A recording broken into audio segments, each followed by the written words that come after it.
Assalamualaikum warahmatullahi wabarakatuh. Pada periode 2001 hingga 2006, siapa yang tak kenal Ariel Sharon? Ia adalah Perdana Menteri Israel yang sangat agresif. Ide dan kebijakannya dianggap mampu memperluas Israel, sekaligus melindungi kepentingan bangsa Yahudi di dunia internasional. Yang paling memorable dari Sharon adalah tragedi Sabra Shatila. Ia dikenal dengan nama penjagal Sabra Shatila, The Butcher of Sabra Shatila. Peristiwa pembantaian sadis pada 16 September 1982 itu terjadi di kamp pengungsi Sabra Shatila. Selama 2 hari, milisi Kristen diberi keleluasaan oleh Israel lewat komando Sharon untuk membantai pengungsi Muslim Palestina. Lebih dari 2.000 Muslim, kebanyakan wanita dan anak-anak, tewas mengenaskan akibat peristiwa itu. Sharon juga bertanggung jawab pada tragedi pembantaian Kibia pada 13 Oktober 1953, di mana saat itu 96 orang Palestina tewas oleh unit 101 yang dipimpinnya. Karena ini pula dia dijuluki tukang jagal dari Beirut. Pada Januari 2006, ia pensiun dini. Sharon terkena serangan stroke dan kemudian digantikan sementara oleh Ehud Olmert. Jika bukan karena sakit, maka warga Israel niscaya tidak akan pernah berhenti mendapuknya sebagai pemimpin mereka. Sejak saat itu, ia koma tak sadarkan diri. Dokter Israel mengatakan Sharon mengalami stroke hemorrhage, pendarahan otak yang berat. Sejak saat itu ia berada dalam kondisi mati tidak, hidup pun tidak. Ia tersiksa dalam sekarat. Betapa menderita sejak terserang stroke pada 6 Januari 2006 lalu. Pertama kali ia dirawat di Rumah Sakit Hadassah Ein Kerem di Yerusalem dan kemudian di Chaim Sheba Medical Center di Tel Hashomer. Menurut Komite Keuangan Knesset Parlemen Israel, ongkos pengobatan Sharon setiap tahun sekitar 440 juta US dollar atau setara dengan 4,25 triliun rupiah. Para dokter pernah memasukkan Ariel Sharon di ruang operasi untuk dilakukan pembedahan. Ia memiliki luka membusuk, lalu operasi dilakukan untuk menyambung bagian-bagian ususnya yang telah membusuk dan infeksinya telah menyebar ke bagian tubuh yang lain. Penyumbatan yang terjadi di otaknya menyebabkan kerusakan di sekujur tubuh sehingga membusuk. Nyawa Sharon terancam, kata juru bicara rumah sakit Yael Bosem Levy kepada kantor berita Associated Press kala itu. Saat itu usia Sharon memasuki 85 tahun. Kedua matanya dalam keadaan terus terbuka. Dokter-dokter yang merawat Sharon memberikan keterangan terkait kesehatan Sharon. Saat ditanya, sampai kapan keadaan Sharon akan terus-menerus seperti ini? Shlomo Shagav, dokter senior yang merawatnya mengatakan, kalau dikaji dari usia rata-rata di keluarga Sharon, ibu dan neneknya meninggal di atas usia 90 tahun. Shlomo kemudian memperkirakan Sharon akan tetap dengan keadaannya seperti ini hingga lewat usianya di atas 90 tahun.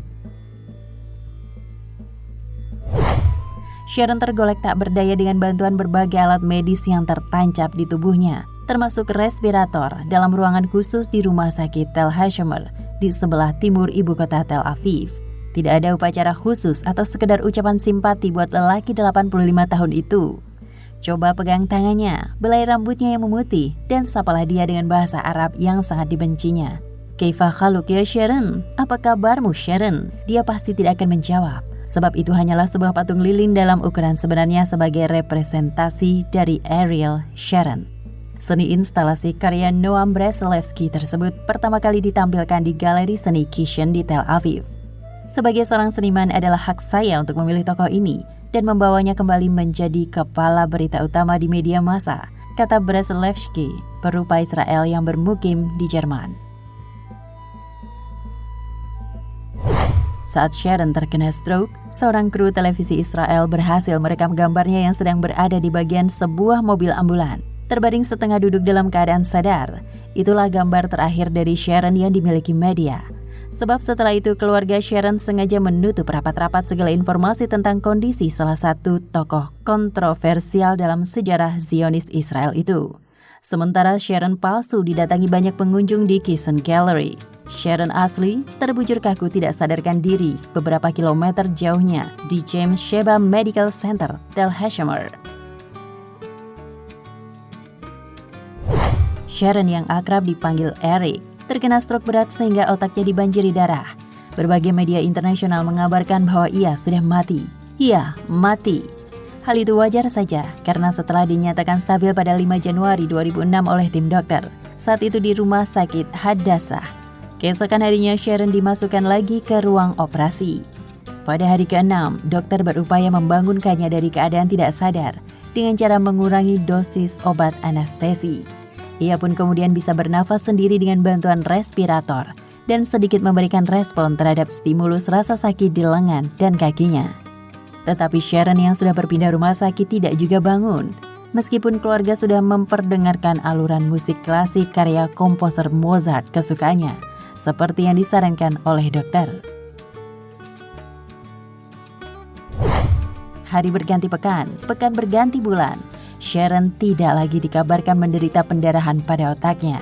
Hanya saja, berbagai infeksi menyerang organ-organ tubuh lain secara bergantian. Dari otak, infeksi pindah ke paru-paru, ke ginjal, ke dalam darah, begitu seterusnya. Jantungnya yang diketahui bocor sejak sebelum koma ikut memperburuk keadaan. Tim dokter yang merawatnya hanya menyampaikan 2 kabar tentang Sharon. Kondisinya memburuk karena ada gangguan pada organnya, atau stabil, tapi tetap dalam keadaan koma. Sebelum Ariel Sharon jatuh koma, diisukan kabar dari asisten pribadinya bahwa tidur malamnya sering diganggu oleh satu mimpi yang sama. Dalam mimpi itu, Sharon ditangkap oleh penduduk Gaza yang begitu marah dan dendam kepada Sharon karena tindakannya yang angkuh menyerang tanah Palestina. Di dalam mimpi itu, Sharon telah disiksa, dirantai tangan dan kakinya, kemudian diarak sekeliling bandar Gaza dan dimasukkan ke dalam api. Mimpi itu mengganggu Sharon setiap malam hingga dia jatuh koma. Tiada yang tahu akan derita Sharon menanggung mimpi-mimpi itu kecuali asisten pribadi Sharon. Asisten tersebut mengungkapkan mimpi-mimpi Sharon itu kepada khalayak di Israel pada tahun 2008. Khalayak Israel telah menyiarkan berita tersebut. Kemudian dikutip oleh media-media Asia Barat, seterusnya tersebar. Demikianlah kita saksikan keadaan musuh Allah Subhanahu wa Ta'ala. Sharon merupakan musuh Islam yang sangat kejam dan gemar menumpahkan darah. Penyumbatan yang terjadi di otaknya menyebabkan kerusakan di sekujur tubuh hingga membusuk, namun ia masih hidup. Pada tanggal 11 Januari 2014, Ariel Sharon meninggal dunia dalam kondisi tragis setelah 8 tahun mengalami koma dan hidup dengan alat bantu pernafasan. Wallahu a'lam bishawab. Nah, pemirsa Ensiklopedia Al-Fatih, sampai di sini perjumpaan kita kali ini.